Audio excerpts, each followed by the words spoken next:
Back here in Keller, Texas at Legends Sports Bar and Grill. Steve Sobel, Chris Longino getting ready to bring you the finals of Top Gun Player of the Year. It's all set up for us now. Joe Massara, no more moral victories right now. It's time to get it done. But there's Andy Fox, two-time a Player of the Year winner. Should be for a great match as we get Forrest Knoll once again. This is what they're playing for, too. They're not really playing for any money. They're playing to get their face on the card, player of the year card. This is what it's all about right here. Probably can't see it well in the camera, but that's what we're all playing for. Your Top Gun, Little Gun. Orlando called it the BB gun. That's the best. I love Orlando. But this is the only thing. There's the only time all year we put a player's face on our card. Right there.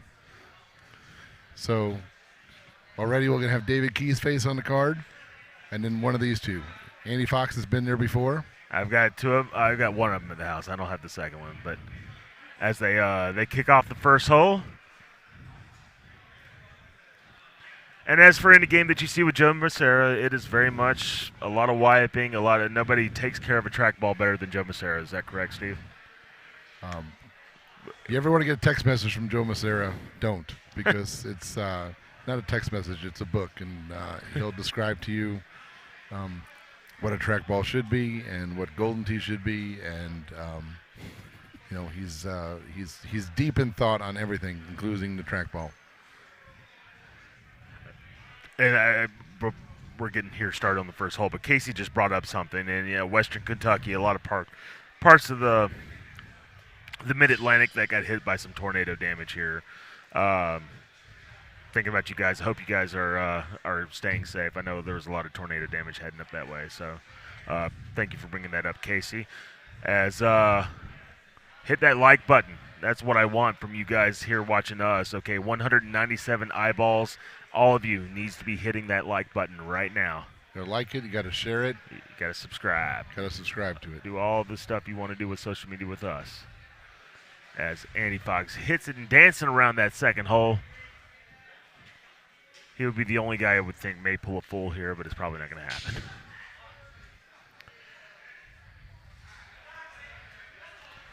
Very precise with his thumbs.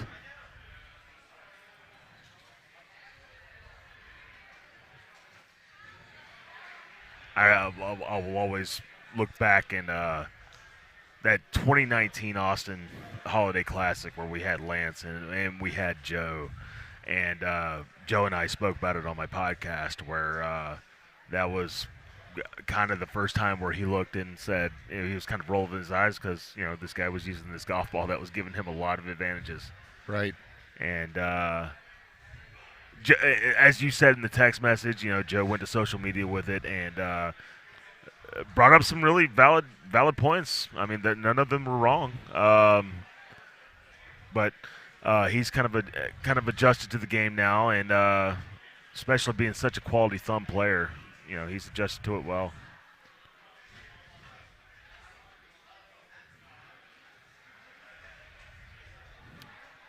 Jerry Winters, I don't know if that's Nick Cornelius in the background. I believe that it is. Yeah, it is.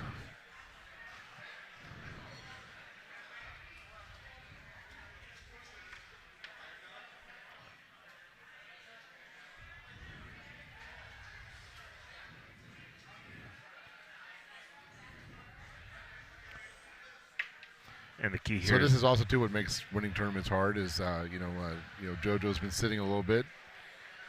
Maybe he played some games, maybe he didn't, and now he's got to get up here and play. When you if you play Golden Tee every day. Okay. Yeah. Well, yeah, he was warming up. So, but if you, and that's smart because if you play Golden Tee every day, when JoJo's playing, and so Andy and Fox and Haas and these guys, they're, Andy Haas can play, probably 9 games of Golden Tee in an hour, easy. Yeah. So, for them, these guys to sit is not what they want to do.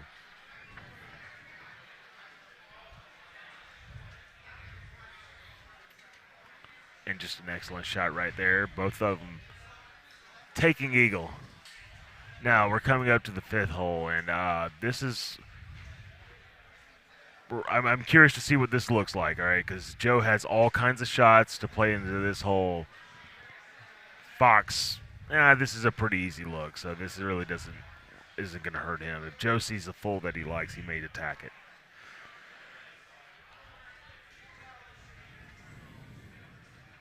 Quality shot right there.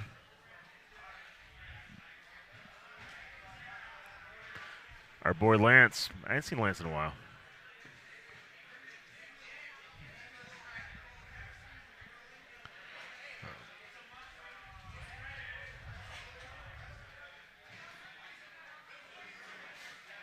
A little baby cut. All he needed.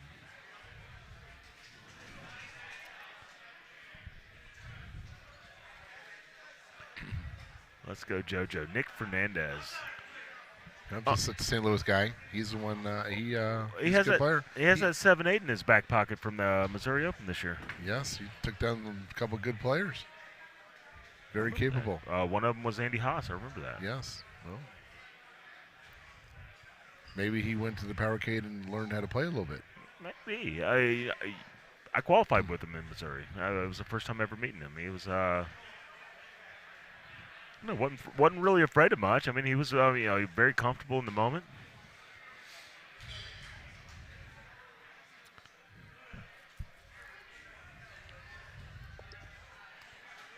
So quite a couple of first holes here. No change. No change. No really legitimate chances to hole out that either player had. We got to do something to make Jason Graham turn his chair to make it more interesting for him to watch.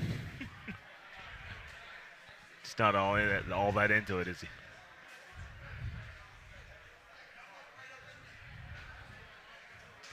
Not many guys playing out here to the left anymore. That means he likes the look, and most guys just don't want to take on water. Basically, I mean, it puts water into play a little bit. If you were to mess up. Joe had to look at it twice. Yeah. I don't think he wants to go left, but I think he's going to have to. Yeah, I mean, he's basically seeing his driver can't get far enough out to the right to give him a clean shot, so he's probably forced to go this way.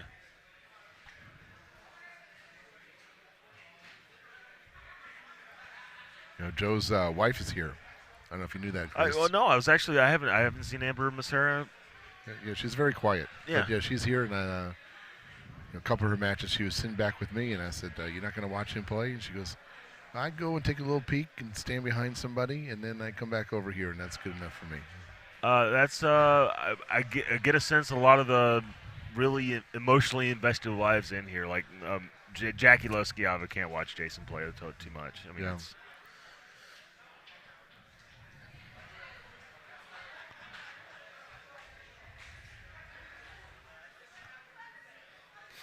so still both two very clean rounds right now. Hole 7.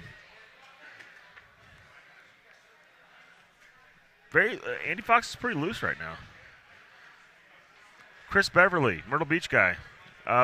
Chris Beverly, first off, I'd like you to know that the Carolina Clash is October 6th through October 9th.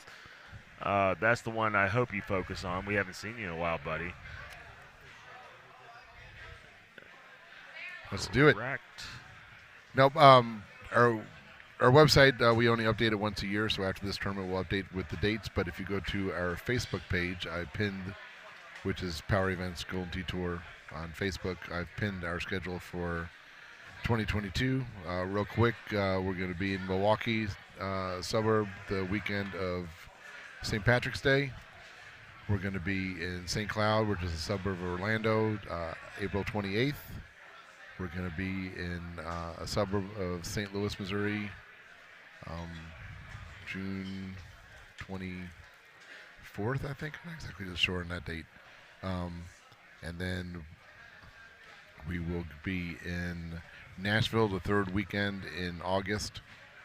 And then, as Chris just mentioned, we're going to be in beautiful South Carolina, October 6th through 9th. My Carolina Clash bachelor party is what we're calling it. Yes, sir. Chris is getting married. Next November. Then we'll hopefully be back here in Dallas the 1st through the 4th of December 2022. That's our quick schedule there. We have a ladies event at our Florida Open event this year. The inaugural. I hope that's one of. We might add some more to that, but that event will be the only one that we've given a World's Pass for. So I guess it's going to have a little bit of a kick too. We've got a real good supporter that we gained from the South Carolina tour location with Gary Durkee. He owns chain restaurants and a couple individual restaurants down there, and he loves Golden Tee, and it seems like he loves supporting things, which is great. So I asked him if he'd support the Women's Open event, and he immediately said yes. So that event will be 1,000 added. There's some really, really good women players. Is the expectation for that to happen Saturday night at the tournament, Steve? No, the way we're going to do it is they're going to qualify along with everybody else, and then on Sunday the women will play in whatever bracket that they fall into for the main event, and then we'll also have the women's event going on at the same time. So it's going to be a lot of Golden Tee for some of the women on Sunday. So are you going to take the ladies just out of the main bracket and put them in their own bracket? No, they're going to be playing in both brackets. Oh, okay. So they can have the opportunity to cash in the Florida Open event. Okay. And then they'll also have the opportunity to cash in the women's event. So they kind of be two terms in one. Yeah, but they're they'll coincide. Yeah. It's hopefully I'm wrong, but if we got 50 women or something, we'd probably have to pivot. But with the number of women that maybe I'm expecting, I don't think it's going to be too tall of a task to do the two tournaments at once to get them onto machines, to get matches going. Just let them know this is a women's event match. This is the Florida Open event match that they're playing. So I'm excited for it. I mean, there are some really, really good women players, like I said, and I've got verbal commitment from a few of them to show up. I talked to Mrs. McDaniel here.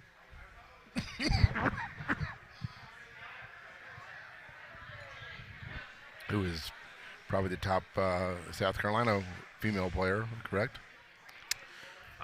It depends on how much Brittany's playing at the time. Oh, yeah, Brittany. Oh, I forgot. Yeah, see?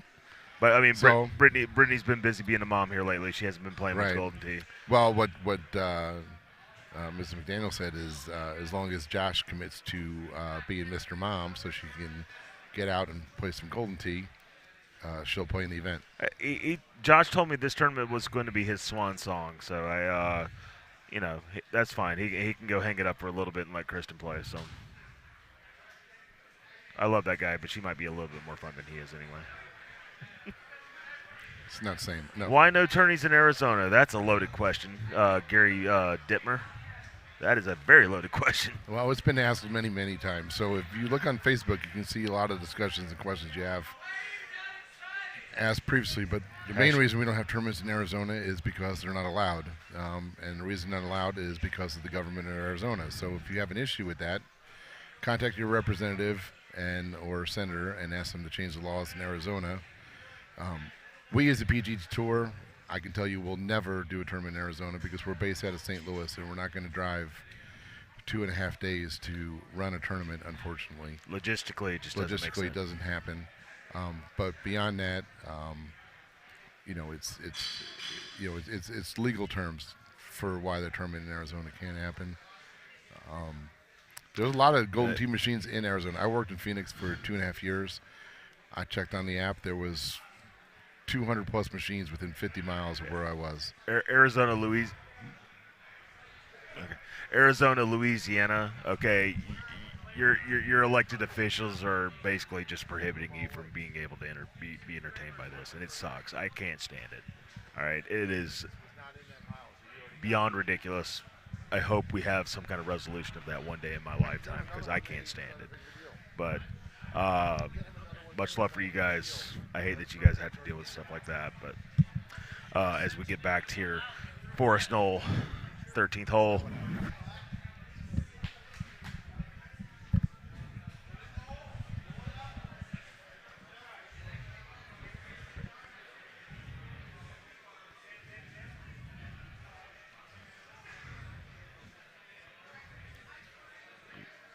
You're on it. I got it. Got it.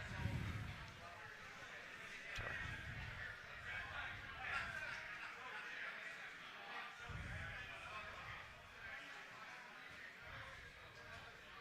Joe Massara playing the full, right out there to where he needs to be.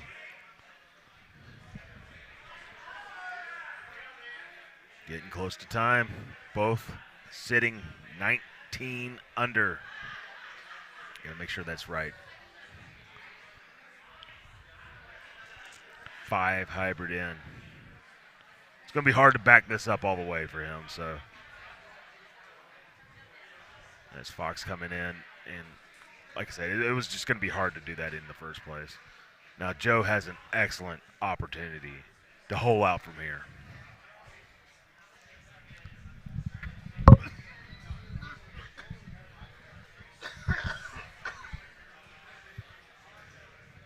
Oh, and just gets caught up in the fringe. The fringe is the only reason he did not make that hole out.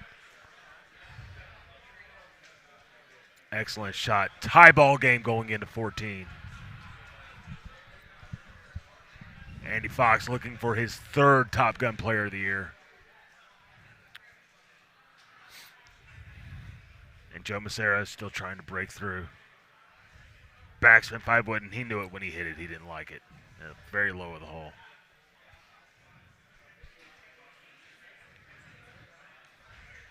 Joe's the most accurate thumb player today, so I would be willing to believe this is going to be a very close shot. He's doing some calculations in his head. Yeah. He's peering it in. Backspin on it. Shots away just a little left where he wants it to be, but just high of the hole.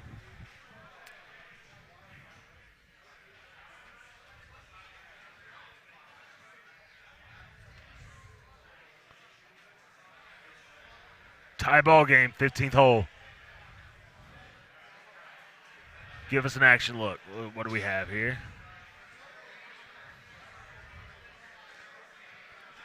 Not a hard look for these guys at all. No, it's similar to the last time, though, right? Yeah, just the goal not to be wet. Pins a little tucked. I think the wind was a little different at the time, but not a hard shot. We call this a baby cut in this business. And I would say he leaves himself a longer putt that he wants.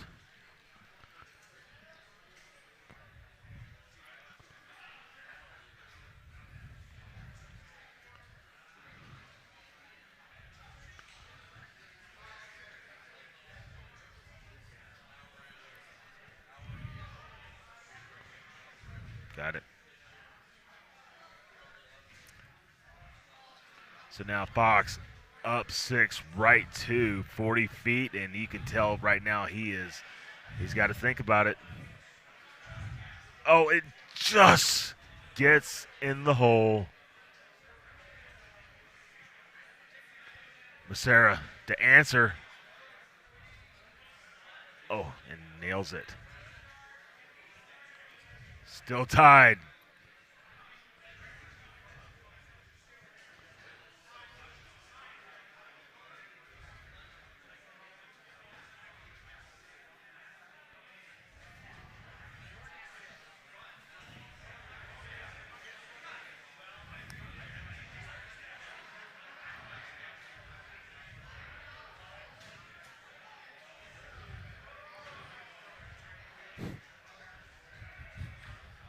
So this is an interesting shot. Both will both will make this green. Now it's going to be how close you can get it. 3 wood with 7 in the back. This is a good shot with a high tee.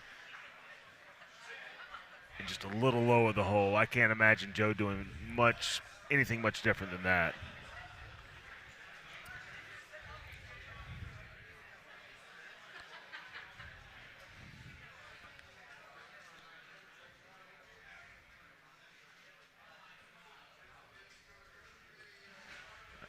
Another 3 wood.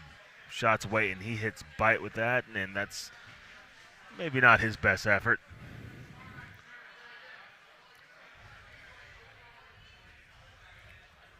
As we go to the always, well, not always, but sometimes difficult, par 3 17.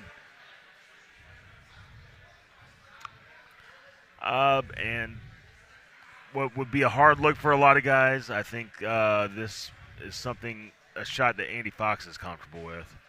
This little baby cut shot, and almost gets him some points.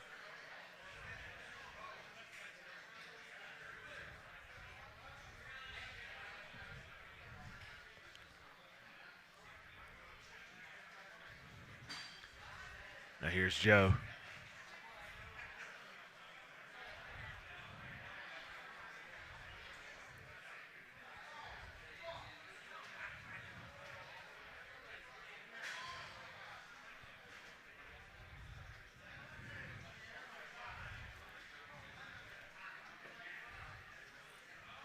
Oh, and we're getting the full going here. Let's see it. Let's see it, and it's on. Can it get in the hole? Oh, my goodness, around the hole. Andy says that's just disgusting. Whew.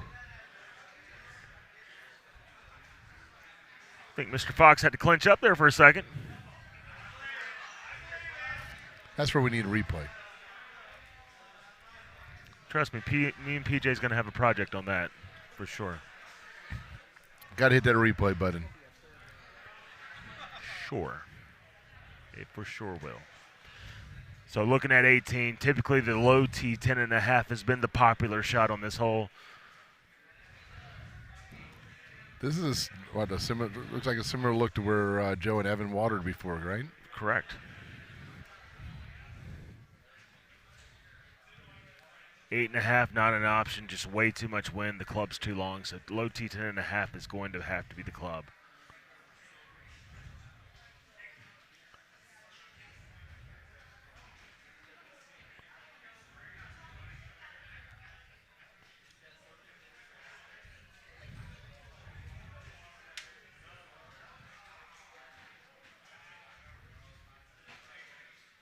All right, low T, and he has gotten away. That's a little too much cook. It's gotta hang, gotta hang. Gotta stop. Gotta hang. And it is in the water. And Joe Massara is got a major advantage to take his first ever tournament win. 2 years in a row could be first time tournament winners for the Player of the Year. Just spending a little bit of time. This seems like a pretty simple shot, but he just doesn't want to mess it up.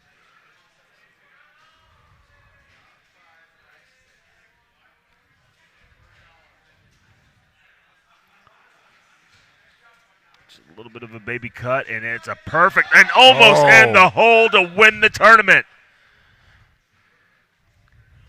Effectively. Great birdie, but your 2021 Top Gun Player of the Year, Joe Massara.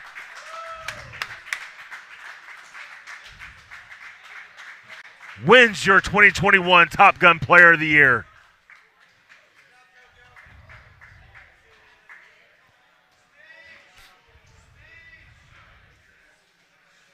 And you're seeing the parade of especially the Power Cake guys that have known him for so long. Getting his first tournament win. And just there's Nick Cornelius. That's one of the first players Joe came around with. And there's his wife. And there's some celebration right there. That is great as we bring it back inside the broadcast booth here. Steve Sobel, Chris Longino here to join you, and just kind of put a bow on the Dallas Holiday Classic, and just we capped it off right there. Joe Massara, first time two great players, a great champion. It was a great weekend and a great year.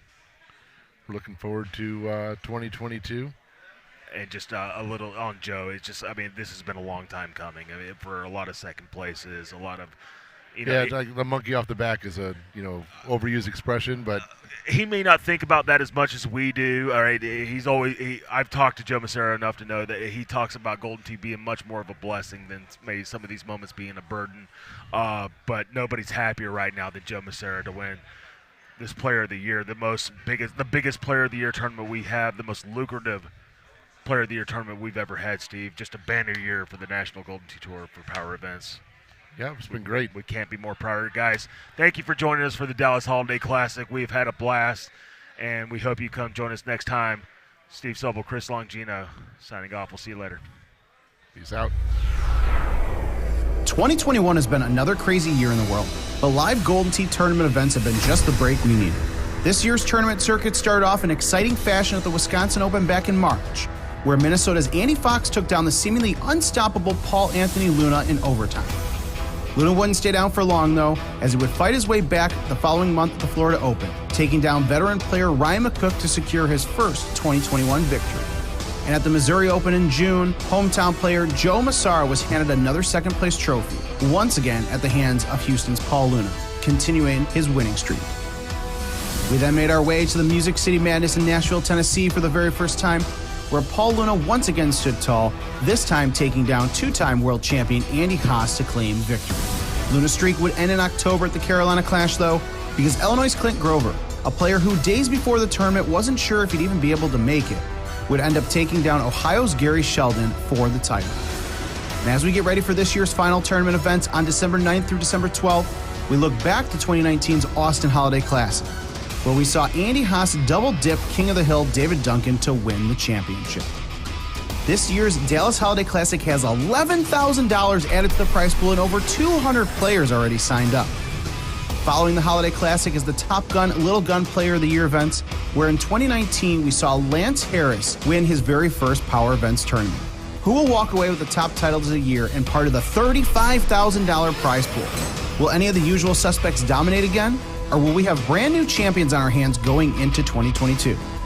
We will find out in very short time. Sign up today at PEGTtour.com or watch it live at GoldenTee.com.